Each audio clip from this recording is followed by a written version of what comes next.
Привет, and welcome to my channel, RussianMatreshka. And today I present to you another episode on the most frequently used Russian words that start with the letter S. That's right. In Old Church Slavonic, letter S was called slovo, which means a word. How appropriate! And as you know, a lot of Cyrillic letters were based on Greek letters. So S is no exception. S was based on a Greek letter sigma. Just looks a little different. Let's go through a few pronunciation rules and then we'll jump into those 10 most frequently used Russian words. If letter S stands in front voiced consonants, it sounds like Z. For example, sborka, you hear it? Sborka. In front of hissing consonants, it becomes like a hissing consonant itself. For example, shibat. You don't even hear an S sound there. Shibat. Or zhenoi. You don't even hear an S sound there. So just be aware of those pronunciation rules. In combinations such as S-che and S-che, it sounds like your favorite Russian letter, sh. For example, счастье, исчезнуть.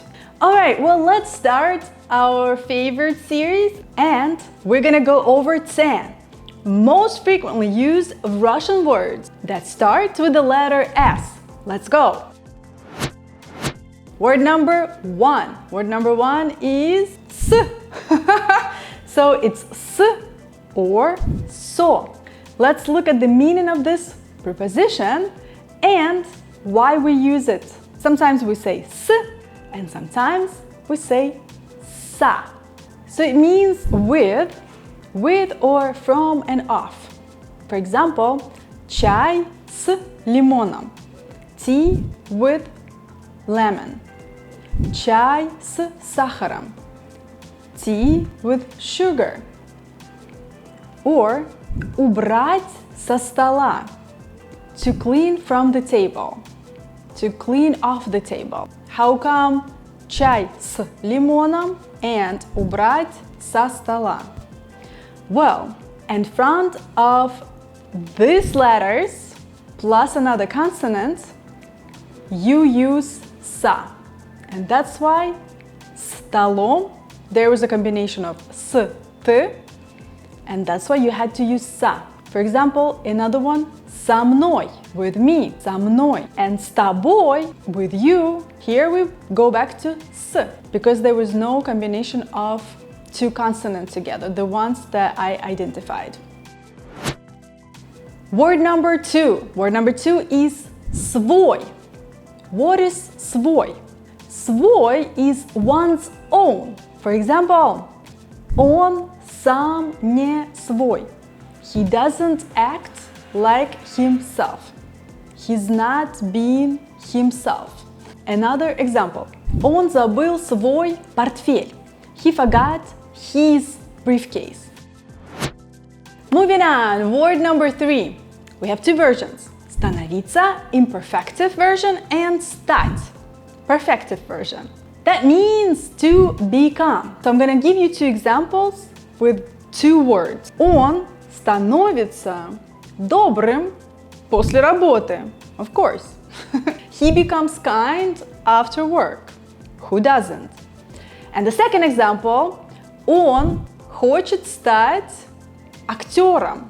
In the first example, I used становиться, and in the second one, I used стать. Word number 4. Word number 4 is easy peasy, and it is сейчас. Сейчас, which means now. And Russians, when we're in a hurry, we just say щас. And we actually can write it too. It's a very informal way of saying сейчас. Щас. The example, она сейчас в Москве. She's in Moscow now. Word number 5. We got to the middle. Word number 5 is самый. Самый means very or most. For example, мой самый лучший друг. My very best friend. Word number 6. Word number 6. I'm very interested why the meaning, the old Church Slavonic meaning of the letter S actually made it all the way to the ranking number 6. But of course, it is the word slovo. Slovo means a word. And I'm gonna teach you a really cool proverb that is слово не воробей, вылетит не поймаешь.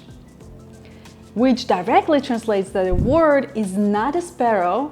If it flies out, you're not gonna catch it. But in English, version of this proverb is what is said cannot be unsaid. Word number 7. Again, a little bit complicated concept. And this word is себя. Себя means self. And it's a pronoun. For example, он говорил о себе. He spoke about himself. Я себя не узнаю. I'm not recognizing myself. And we have a few phrases that we use a lot. For example, прийти в себя and уходить в себя. Прийти в себя is kind of to get over it. And уходить в себя is to withdraw into yourself. So for example, you got lost in thought and we say, oh, он ушел в себя. Like he got withdrawn into himself. And word number 8, again, a pair. Спрашивать, imperfective, and спросить, perfective. And I'm gonna give you the example of both. The first one, вы не имеете права у меня спрашивать. You don't have a right to ask me that. And the second one, я хочу тебя спросить. I want to ask you. Word number 9. Word number 9 is сам. Again, сам has the same meaning, self. I'm gonna try to explain this one. It's an emphatic pronoun. That makes any sense. It's used to emphasize the subject, which is performing the action. For example, он все сделал сам. Like he completed all of this by himself. Or ты сам понял, что сказал? Did you understand yourself? What did you just say? In the second example, we could have skipped some. We could have said ты понял, что ты сказал? But to emphasize the frustration, you add сам. Ты сам понял? Did you understand yourself? So Russians use it a lot. And word number 10 is страна. Страна means country. And the example, это наша страна. This is our country. My friends, let's go over all these words real quick one more time. Word number 1, S or са. Word number 2, свой. Word number 3, становиться, стать. Word number 4, сейчас or informal variation, щас. Word number 5, самый. Word number 6, слово. Word number 7, себя. Word number 8, спрашивать, спросить. Word number 9, сам. And word number 10, страна. My friends, thank you so much for watching. Don't forget to subscribe, to like, to hit that notification bell so you're always aware when I'm publishing this content. I hope you're doing this beginner course of Russian with me, and by the end of the series, you're gonna learn 330 words. And don't forget to comment, to give me some feedback, and I will see you in the next video. Пока-пока-пока-пока! Bye!